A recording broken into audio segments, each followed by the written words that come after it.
we had to schedule our last webinar, which looked at watersheds provision for chronically ill and immunocompromised audiences.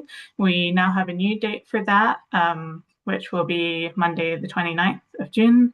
We don't have the event link yet, but please do keep an eye out for that. I'll speak a little bit more about that at the end of the session, but just for anyone that wants to put that date in their diary. We're also going to have some time today near the end for any questions. So there's a chat function, but there's also the Q&A function. So please feel free to put anything in there. Today's session is focused on building community partnerships, or in particular local disability communities.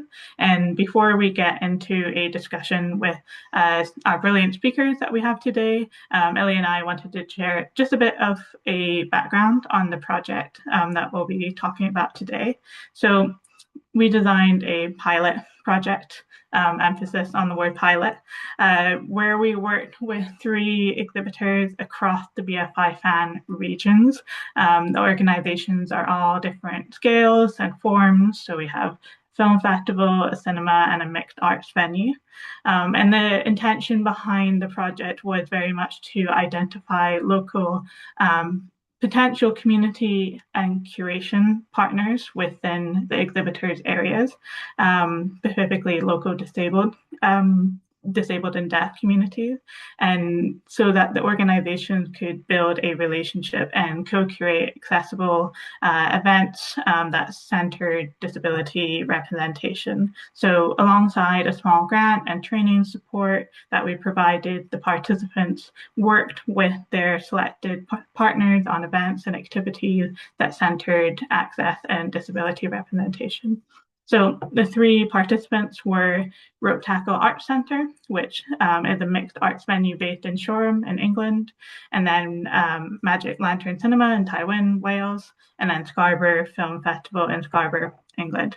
So the project encouraged film exhibitors to develop their audiences by working collaboratively with disability groups and individuals, primarily focusing on aspects such as lived experience, collaborative programming, accessible event design, and showcasing disability representation and experiences. So today we're going to hear from a couple of the participants and hear about their different approaches to building these relationships and developing audiences with access at the forefront.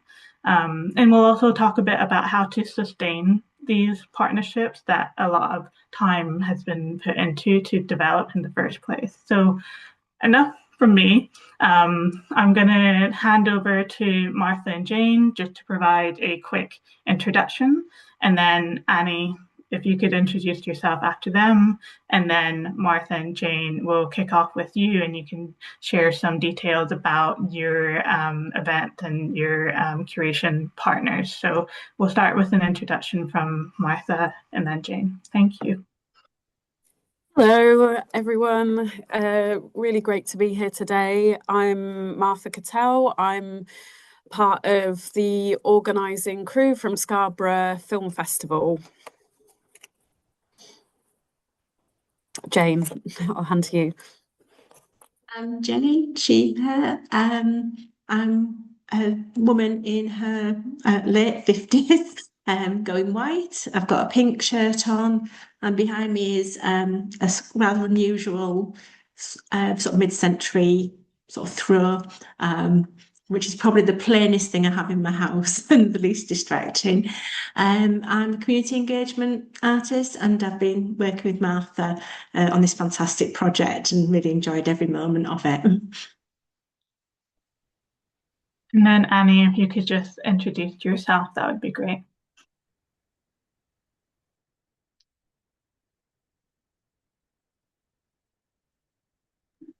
Annie, I'm afraid I can't hear you. Maybe you're on mute?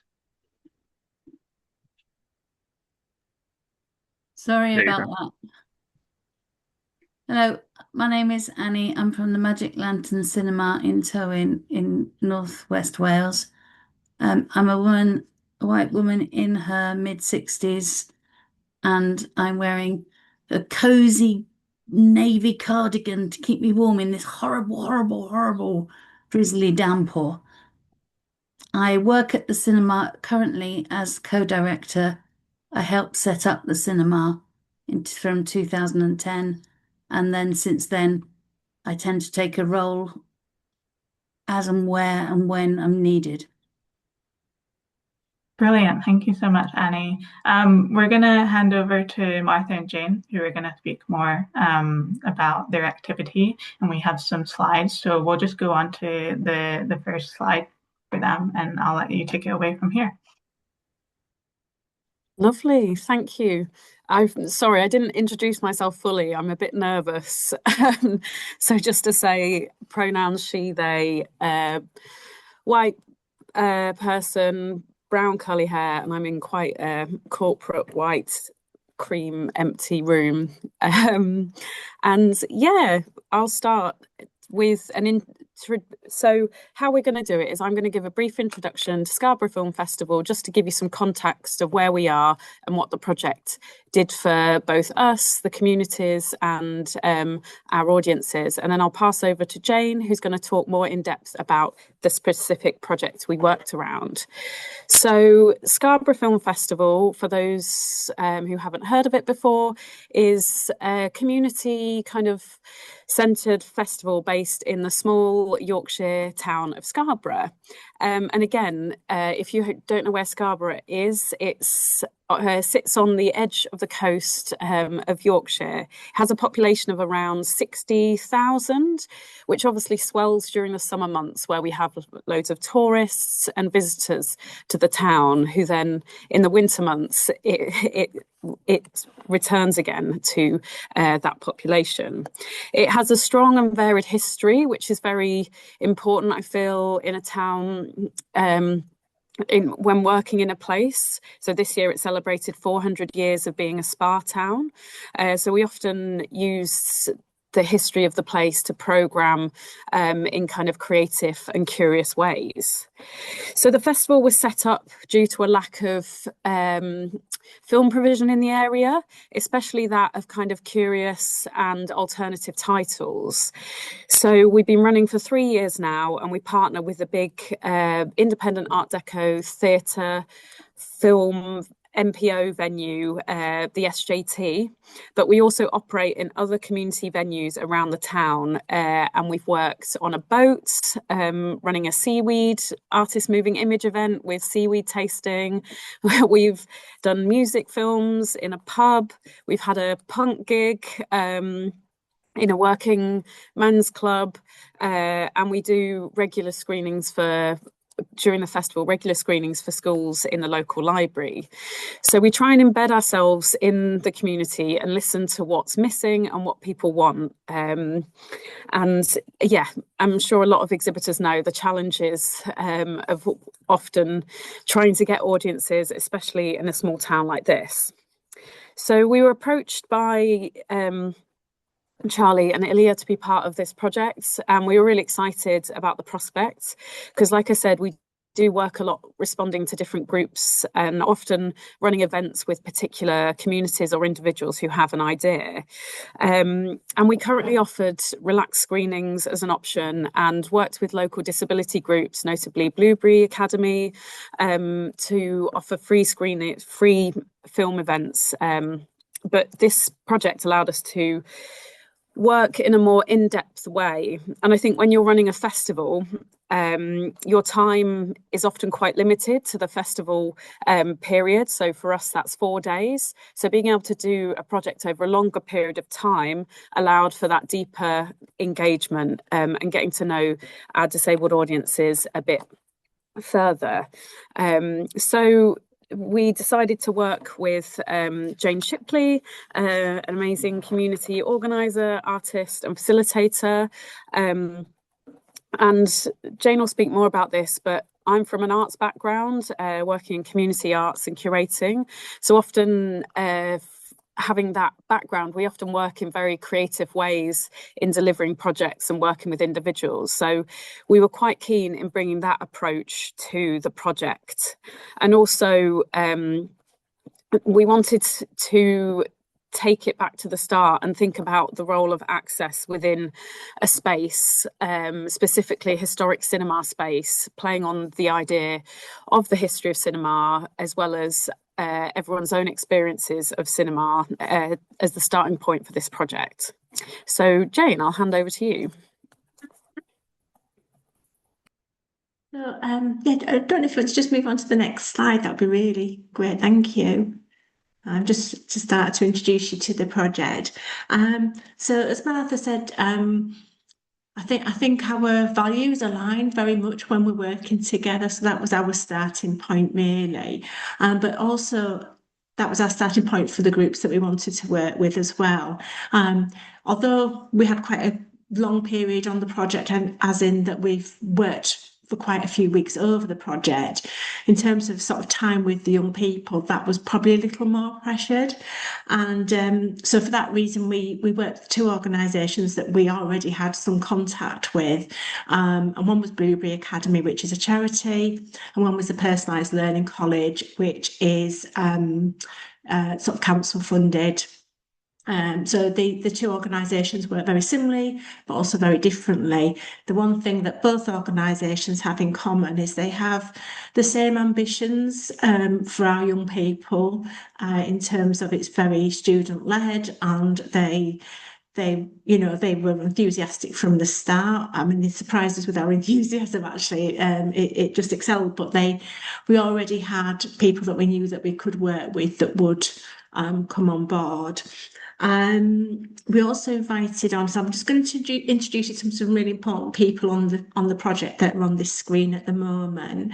So on the left is an artist, Annabelle Riley, who has been brought onto this project because I think it's really important on a project like this to know what you bring yourself, but know where your own gaps are as well. And I always work with the ethos of I'm not the expert in the room. There are certain things skills that I bring, but actually the ethos is really about who else can we bring in and also who else is expert. So I picked these three lovely people to talk about. Annabelle came on as artist who was already making really fantastic films, and I knew that would have real skills in working with these young people to share those skills, but in a way that still gives autonomy, and I think that's really important. I met with Annabelle quite early on in the project, and she really quickly got on board with this idea that she was there to share her knowledge and share her art, but ultimately it was about the young people's journey on the project that was important, and the final outcome isn't about her work but their work. In the middle, we've got a picture of a young man called Jake, and Jake I knew from a previous project, and this photograph was actually taken from a photo from the previous project. So Jake is actually holding a reel of film, and it's a really lovely photo because he's smiling, and the project he was on previously with me wasn't a project ultimately about film or cinema, but it was a heritage project, and as we were working on the project, we realised that Jake had a real passion for film, and at that point we invited Scarborough Film Festival, well, Martha as an artist actually, to come in and talk to film, and that was because some of Jake and some of the other young people were seeing themselves as living the experience of the project as if they were in a film. It's quite hard to get your head around, but we felt like we were in a film set because we were walking down a heritage road, and that became quite profound in a previous project, and that we knew that we wanted to invite Jake to come forward on this one, on which he did, and absolutely loved it. On the far right is a picture of a young man called Casey and his guide dog Chipper, and Casey was invited onto the project because on previous projects he's come as a participant, and we very quickly learned about Casey that he has real skills as a mentor. So on this project he came on as a paid mentor, and there's been a real joy with working with Casey because he brings a lot of skills, a lot of humour. He's got a presence that's really supported the young people on the project. So so we worked with some people that were known to us. As I say, Annabelle, I knew Annabelle, but she's never worked with us before, so it was quite a new experience for her. And we also worked with several other young people that we'd never worked with before. So having a couple of people that were familiar to the projects and my own sort of way of working and Martha's way of working was really useful, I think, if you're doing your own projects, because it was, these young people came on and in some ways they were in a comfort zone, but they were had new challenges, but they were also there either formally or informally to support other young people coming forward, and that really worked really well for us. We're also sort of thinking about this project, aware of challenges that have happened on previous projects and just being really aware of that from the beginning. Both Blueberry and PLC are time poor in terms of they actually have a really vivid and full timetable. So we had to be really mindful of how this project could work in terms of timetabling for their staff and for their young people, so they could take part but still go and do the other things that they love in the week as well. So it was quite quite a puzzle really to get that going in the first place and to make that work. Once we went to the next slide, I think that would be helpful. Thank you. So yes, so part of our sort of methodology and just pre-planning is I think it's vital to make connections with everybody that you're going to work with before the project actually starts. And with this particular project, we did have some concerns about access. The SJT were absolutely phenomenally helpful. They're aware that there are access challenges within the building, but they didn't shy away from letting us in and doing what they could to sort of help us navigate how we would work on the project with them. I've shown you this back door because I think it was really interesting. You know, we didn't approach the cinema from the front door. You know, we went back scene and behind the scenes and through narrow corridors and through multiple spaces that in an ideal world are not perfect, you know, they're not accessible. So we had to sort of work with SJT and their team beforehand to think, well, how can we access these spaces, the majority of these spaces, when some of our participants wouldn't be able to access all of them. So how could we get the most out of the building? And it wasn't just a case of going to the SJT and looking at the space in terms of physical access. It was actually building that rapport from the beginning, and just having those meetings and those conversations at the beginning really did help this project, because the team could not have given any more to us than they did during the project, and I feel that's a real legacy moving forward. So I do need to keep going through my notes. I think it's really important just to think as well, these are heritage buildings, and for all the challenges that they bring, they're actually really exciting spaces as well. So if we can sort of negotiate how we work with those, that's really, really exciting. Don't just move on to the next slide for me? That would be great. So, so when we started this project, you know, we had Martha and I and Annabelle, you know, we had a bit of a vision of what it might be. And I think Martha mentioned earlier that I think the initial idea for Film Hub Scotland was that we would put on a screening straight away, but I think Martha sort of could see that actually that was quite a challenge to do that initially. Some of the young people have a love of film, but some of the young people came to us and we're not sure what they enjoyed in terms of film. You know, their experiences were probably not as wide as all the participants. So, and that's for various and, you know, as many reasons as you can think of. So for us, really, it was about exploring the space of the cinema and what that might feel like and look like, and that sensory experience. On this particular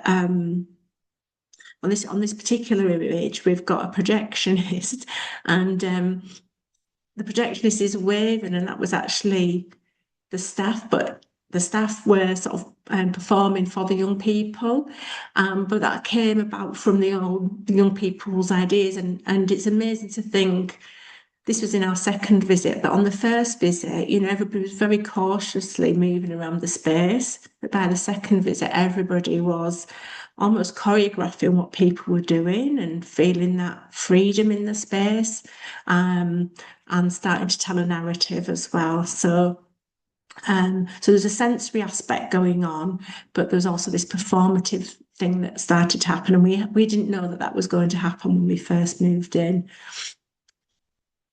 If you want to move to the next slide, I think the slides are slightly out of order, but I'm not sure. So if you go to the next one, yes. So as I say, we were really sort of, I think Martha and I and Annabelle were interested in the sensory experience, but we didn't want to sort of force that as an idea. You know, sometimes when we're talking to people with a disability, we can, in my opinion, we sort of over focus on that a little bit. You know, there's much more to people than that. But actually, this was something that they really chose to explore. And remembering that we're in a really dark space as well.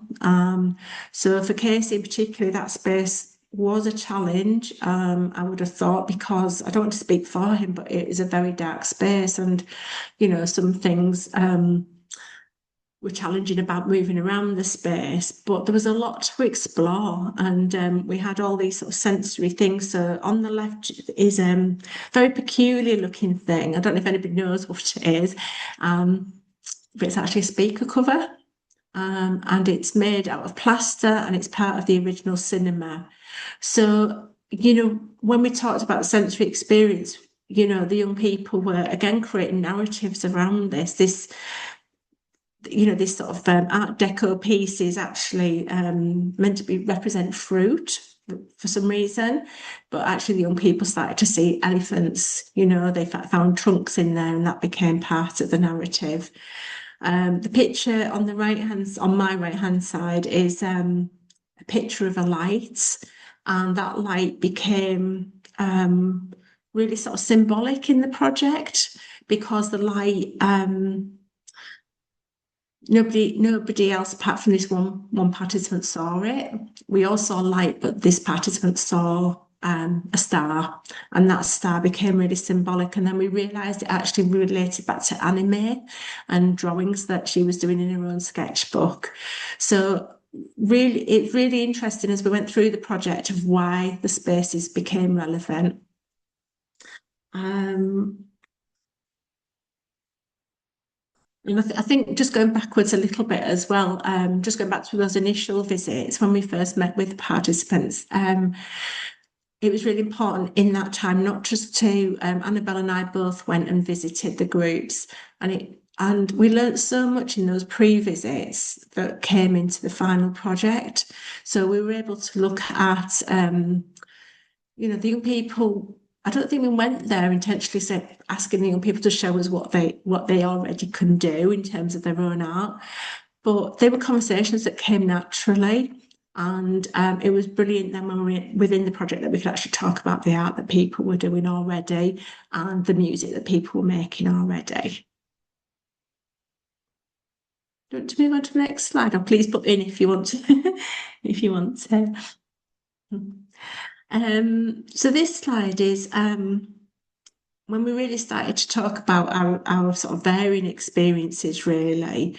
And as I said, we worked with 5 young people that came on to be sort of artists and filmmakers in the project, and Casey, as I say, who came on as mentor.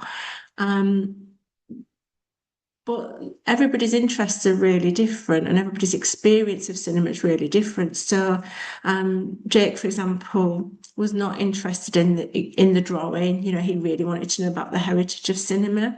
And when you look at the actual film or listen to the film, heritage might not necessarily come out from the film, but we're really aware as a group the heritage stories that are being told. So I don't know if that makes sense, but behind everything we've done, there's a whole load of other conversations. The picture on the left is the frames that were sort of painstakingly drawn out by our group, and it was just really fascinating about where they took that and what their experiences were of. And again, we couldn't have really predicted how that would have panned out. But you know, that sensation of being like you're in a boat in the cinema, there's lots of movement, you know, the spaces are quite confined. Within each frame, there's quite a lot of information from the young people themselves, and they've really sort of I think they've been really able to express themselves with this really free way that Annabelle worked, and that she was able to really give them that freedom. She showed them some skills and they really went for it. And they also sort of saw that heritage as well. So there was this constant thing of the heritage and the sensory experience, and really getting used to being in that space and thinking about what being in that space means to them and how they can feel more comfortable in the space as well. Okay, want to move on.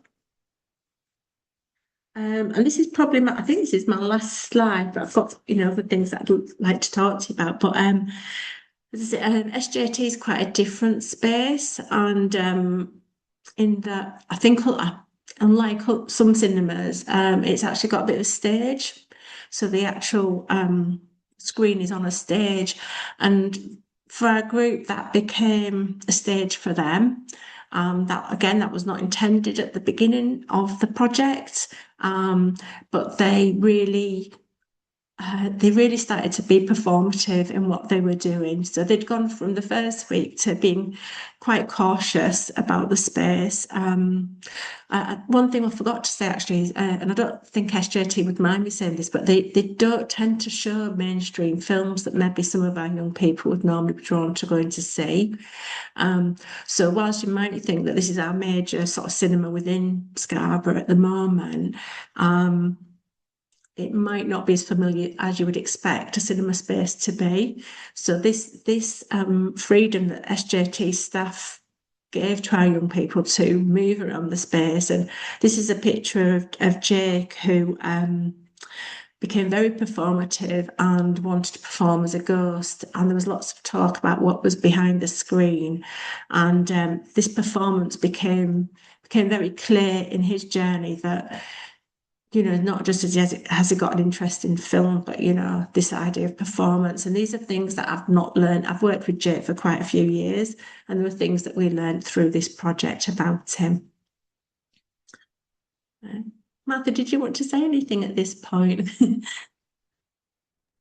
Just to quickly say that amongst like the process was kind of led by the interactions with the group and the space, and we had some initial sessions where we watched, or an initial session where we watched lots of short films as well that were inspired by both what conversations we'd had before, and then during that session the group also suggested films, so we were adding films to the screening that we were having in this session, which was really nice. So we were watching things like that they were familiar with and wanted, like Monty Python, and then we were kind of thinking of films that linked to that, their suggestions that they might be inspired by. So a lot of kind of early animation, short silent films, and we built this kind of little catalogue of films that a lot of us, I hadn't heard of some of the films the young people had suggested, and they hadn't heard the films that I'd suggested. So it was this nice dialogue of kind of introducing each other to film and also music that we fed into the creation of this film, and hopefully that we're going to get then work out the rights for, to put on this event with the film we've created and the short films that inspired the process as well. Thanks, Martha. And I was also just thinking, the other thing I wanted to say in terms of, you know, working with your communities is, and I think Scarborough, I don't know how much you know about Scarborough, but, you know, we do have, you know, a high level of deprivation in Scarborough. It's, you know, some of these young people live in the Castle ward of Scarborough, which is quite challenging in terms of what's available, in terms of personal family finances, things like that. So when we made the film, we did it wasn't so much about the final film, it's about the process of skill building and autonomy to know how to do these things. So we used some really old phones. We didn't want to use equipment that then the young people wouldn't have access to later in their life. Also, it's really difficult to access certain equipment anyway, but one thing that really came out of the project is asset mapping and what does exist in the community. And as a community engagement artist, something I'm really keen on is asset mapping and looking what there is. And it's not just about equipment, but talent and skills. So the music in the film, we're equally proud of that because the young people themselves started to talk about what they could do other than film. And a young person called Tommy has actually composed the music. His tutor has put a bit of a 1930s riff in the middle, but the sort of techno music that you will hear is from Tommy. And it's very unexpected. It's not the music, as an older person, I would have thought to put the film. We had a real 1930s vibe. That was what the young people wanted to do. But Tommy's put this sort of techno music to it, which is, having time to have those conversations about what other skills and assets people hold has brought unexpected outcomes for us. And I think in this world of AI and, still making sure that we really value these talents and it's really important.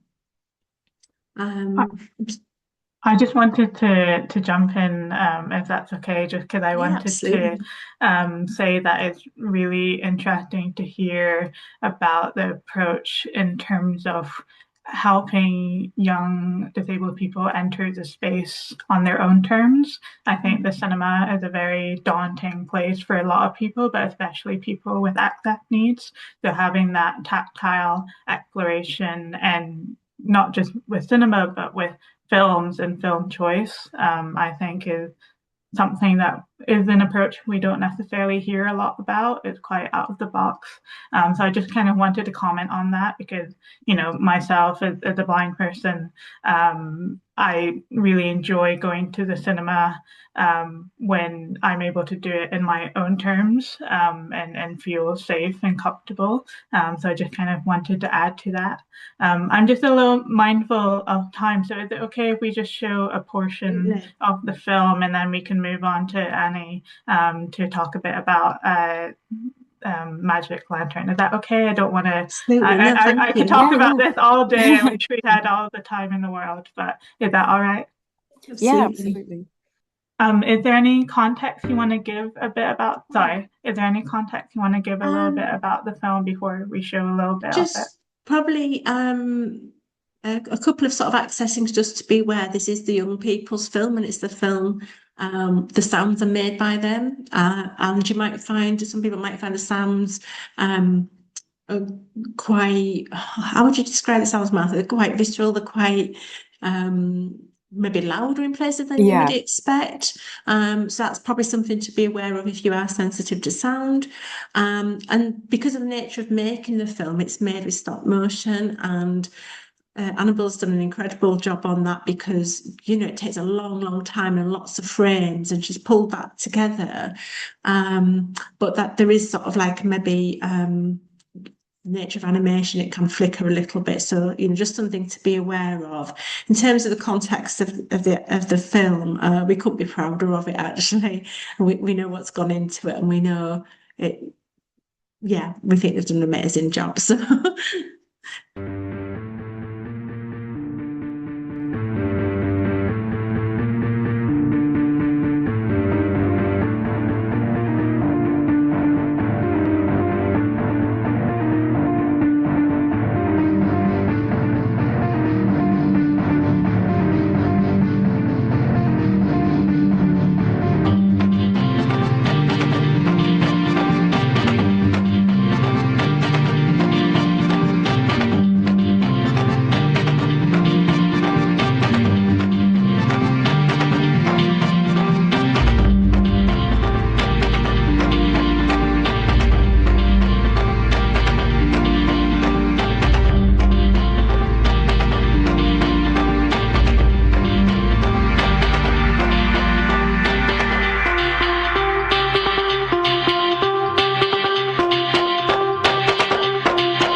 in the spirit of holding this as a sneak preview of the film, I thought this would be a good moment to pause to let Annie speak a little bit about the Magic Lantern Cinema's experience as well. But thank you so much, Martha and Jayne. Congratulations on delivering such a great project and on this brilliant film as well. This is so kind of expressive and interesting and multi-sensory too.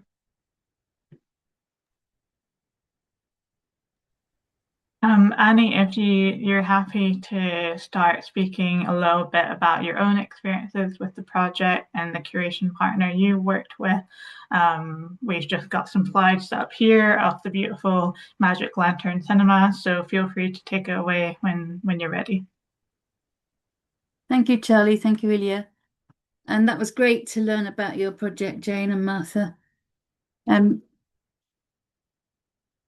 I could hear certain crossovers and similarities between your experience and ours. We previously at the Magic Lantern had been running relaxed screenings on a regular basis and had the year prior managed to get in some headsets that made access for the hearing impaired or people with sight help wanting audio description, etc., more accessible. But we were finding that the take up from hard of hearing and deaf was quite high, but virtually zero from people who wanted audio description. So when we first talked with Charlie, we came up with a list of potential groups for us to work with locally. And to our delight and surprise, she came up with an entirely new group that we didn't know about that was literally around the corner from the cinema, which was the Towyn Macular Support Group, who we'd not heard of. And although there were a few other groups, the dementia group and the, I'll come to them later, the independent living students at the local college who were of interest, we decided to focus on the macular support group. And like Jayne, your story of we went out to meet the group in their space first, partly because I was very aware of my lack of knowledge around what their access needs would be and just wanting to get to know them a little bit. And actually that first visit was just me going to say hello at one of their regular meetings and talk about this project and what we might do together. And they immediately invited me back for a second visit because they wanted me to tell them about the history of the Magic Lantern. And then as it was coming up to Christmas, we invited them in to come and explore the space without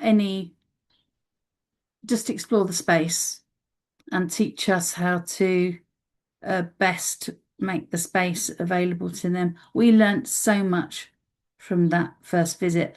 They told us there would be 3 or 4 people coming, and we were absolutely over the moon that 12 of them came, which for a town that has a population of 3,000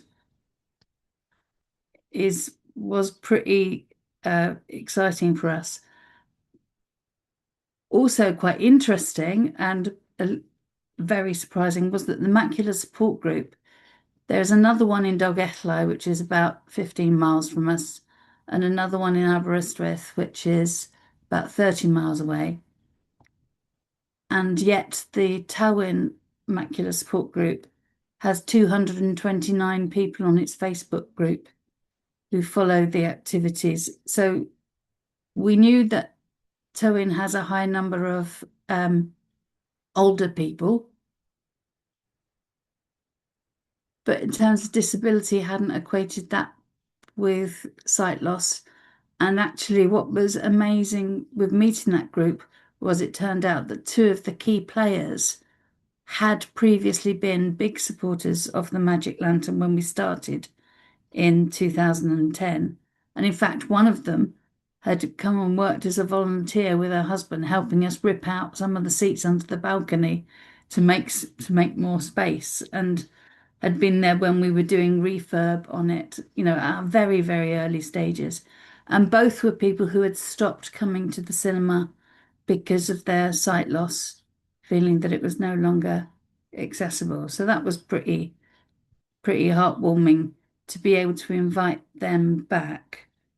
And the feedback we got from that group, whose every single person was completely individual in how their sight was affecting what they felt able and not able to do, what was intimidating. So obviously having an audio descriptive tour of the building was a priority, and we had somebody who came to stay at Christmas, and we got her to record an audio description tour.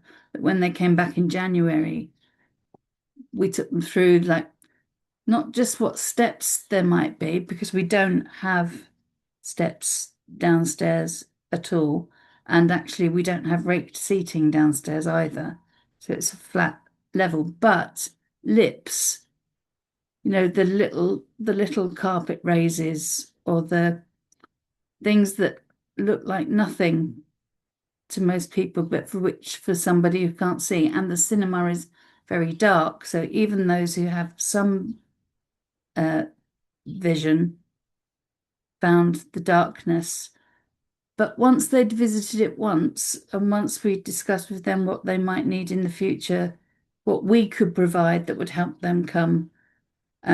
So we set up a system whereby if they wanted the audio description headsets, if they ordered in advance, automatically when they arrived, they would be offered an escort to their seat if they needed it. And the duty manager would go to them with the headset and make sure they could use it. I personally don't envy them. I couldn't get my head around it. Basically, as we discovered, because the headsets and the handsets, you have to be able to see quite well in order to be able to operate them. It was a little bit of a glitch there, but so the duty managers are now, that's part of their ask, and them understanding the space better and giving their feedback on it was really helpful to us, and an absolute delight to watch some of the people who, well, firstly, to watch somebody who hadn't been to the cinema for a long time put on the headset and get the audio description, and just total joy that she might be out. So she then later came back to see Mother's Pride, Song Sung Blue, is it The Faraway Tree, in her own time with someone, with her daughter as it happened, but eventually said, do you know what's nice? If I can get to the cinema, I don't actually need my daughter to watch it. So she would worry about choosing films that her carer or the person taking her would want to watch as well, rather than having the agency to just go and experience a film that she wanted to see. And that happened to a couple of people, especially with Song Sung Blue. But one of the carers who came loved it despite himself. It was a really interesting experience, and can't believe that you found that little group for us, Charlie, right round the corner. I feel it's a relationship that will develop. Subsequently, the person who heads up that group has been nominated as the representative for North Wales at the Senedd at the Welsh Parliament for sight loss, and so is involved in discussions at a national level. So is able to share her experience of, Magic Lantern. And that's all very, very positive. but I'm going to have to go in with a total, oh my God, negative. That happened later when we've got people coming. It's all wonderful. And we had a very young girl come in who we've known for some time and she's been before, but she was desperate to see Moana. And of course, a lot of the access equipment is based on technology. Technology is often based on signal. Tywyn is where Tywyn is, on the west coast of Wales, sandwiched between the mountains of Snowdonia and the Cardigan Bay, the sea. So on a particularly stormy day, she came to see Moana and the signal went out, which meant the audio description went out. So gutting for her, but I think actually the staff who were working were more traumatized. And so we're now in discussions with the technology company to see what we can do, to whether there's any backup we can have, whether we can use a different router, whether we need a specific line. Yeah, so really positive thing. There's one woman who now comes, I was going to say weekly, but I think it's actually more than that, to see films, and she comes on her own with her dog. And when we went back to the group, to a much bigger, when there were 25, 30 of the people at the meeting, she was the one who said to them that the staff there are lovely. They go out of their way, they'll do anything for me. And I think our team at the Magic Lantern have really enjoyed it. I mean, I'm very rarely there, unfortunately. I tend to be we've got no office. Well, we've got an office space smaller than a broom cupboard. So we tend to work from home if we're doing planning and things. But that side of things is going well. But meanwhile, we also decided to at least try and make contact with the independent living students who are based at the local college. There isn't a sixth form in Tywyn. So young people, when they're 16, they either go to Aberystwyth, which is 30 miles away. Some of them go to Hereford, which is in England. And some of them go to Dolgellau, depending on what it is they want to study. And we've tried in the past to have some contact with Dolgellau, and it's not been particularly successful. But we were invited to go and meet the students. And that was a learning from our macular experience, was that what we need to do is just meet them informally without any pressure or project plan or anything. Just go and meet them, get to know them. And so I turned up to meet them, and they said, "Great, you can do our circus workshop with us." Which was yes. So I had a couple of young women assuring me that I could do stilts and plate spinning and juggling. And it was it was a really nice way to meet them, because I was literally on the same playing field as them.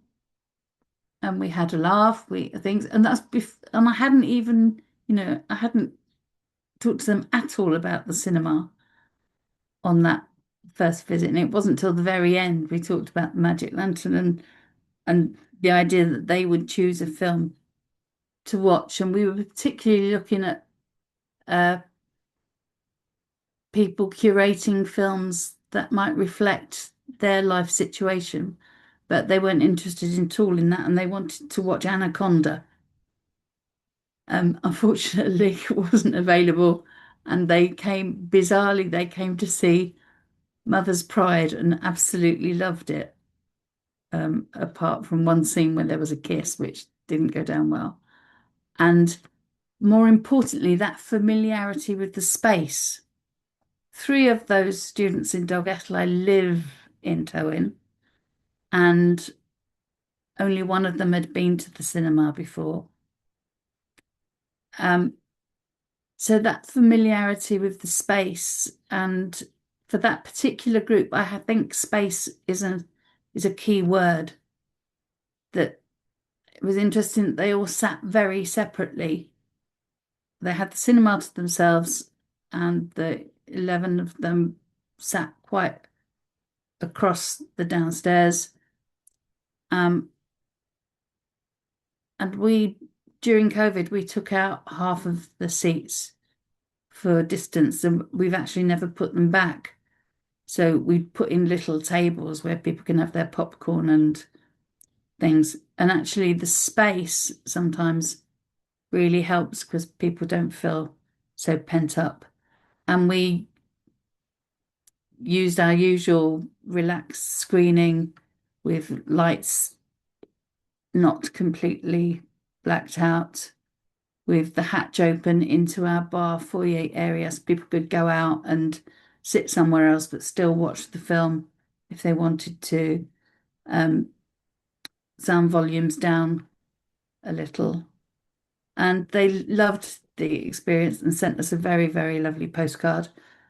And the legacy of that is that on Monday, we're meeting with the same tutor and students, but also 3 other members of staff from the college to talk about how we integrate Magic Lantern into their induction week when it comes up in September, but also how we can find ways to enable them to come regularly to the cinema.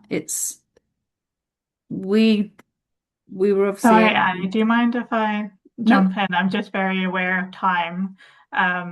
It's really amazing to hear about your approach to working with the 2 groups.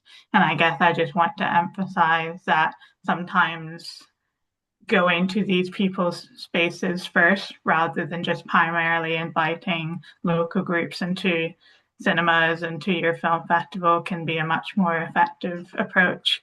I just wanted, just because of time, I just wanted to speak a little bit about Ropetackle and their experiences before we wrap up. But thank you so much for sharing about Magic Lantern's experiences, Annie. I know you also screened films for the group. One of them was a short film about guide dogs, and it had open audio description, which was fantastic. So if we just go on to the next slide. I just wanted to mention a little bit about our 3rd participant.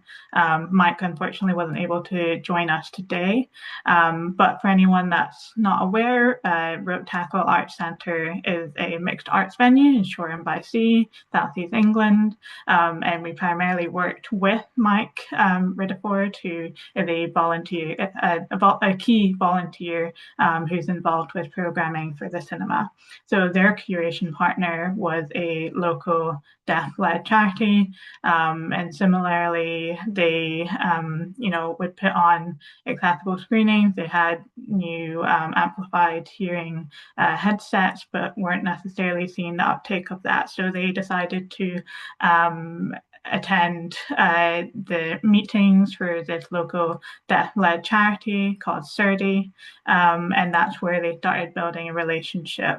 They then actually started to organize weekly drop-in sessions at the Arts Centre, which was a designated space for CERDI and also Ropetackle volunteers to meet, get to know each other.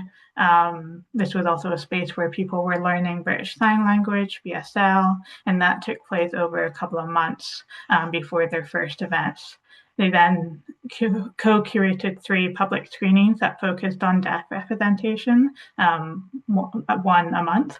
So they worked with BSL interpreters to support the events, and they also had a buddy system. So there would be a Ropetackle volunteer, and there would be a CERDI volunteer, and they would work together and introduce the screenings together in sign language and spoken dialogue as well. So they showed films such as Deaf or Sorda, the Spanish language drama, See What I'm Saying, which is a documentary, and Children of a Lesser God. So there's a real mix of genres and also deaf experiences, some more difficult representation there, but a way to kind of contextualize and have those kind of integrated audience experiences. And their legacy of the events is continuing their relationship with Surdate, and they've actually collaborated on more events together since then, and acquiring additional funding from local sources. And the interpreter they worked with was so impressed by the project, she actually very kindly offered to work on other events with them pro bono as a volunteer. So Ilya, I don't know if you want to mention anything else there before we conclude.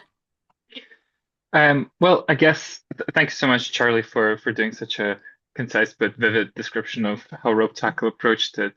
I guess maybe I just wanted to offer a slight sort of summary from our perspective as one of the organizers of the initial idea of this project, of what we've learned and how much kind of we appreciate this process as well.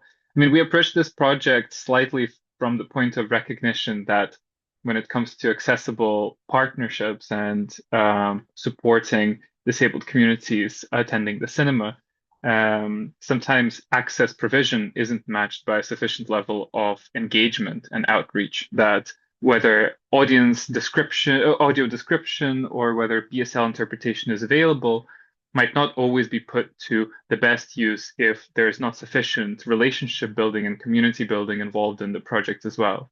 And we really wanted to explore this more. We really wanted to understand the different mechanics of it, but also to incentivize the organizations that we might work with, intentionally chosen to be very diverse in terms of both the region and the nature of their work, the nature of the organization that they work within, to build community relationships locally as well. And that local aspect is also quite important. But ultimately, we've learned loads as well. I know I have too. One of the things has to do about, first of all, the incredible importance of dedicating a very significant stretch of time to a process like this. The relationship building element needs not be rushed. And it's a learning process for us as well as an organization that distributes funding. And this will definitely inform how we structure projects like these in the future and how we understand how much time and effort needs to be allocated towards a process like this. About the regularity of building this relationship, of regular meetings, kind of like what Ropetackle did with their monthly drop-ins, for instance, or this process that doesn't put too much pressure on the community to produce something that requires extra bandwidth on top of their existing commitments and makes this more stressful than enjoyable.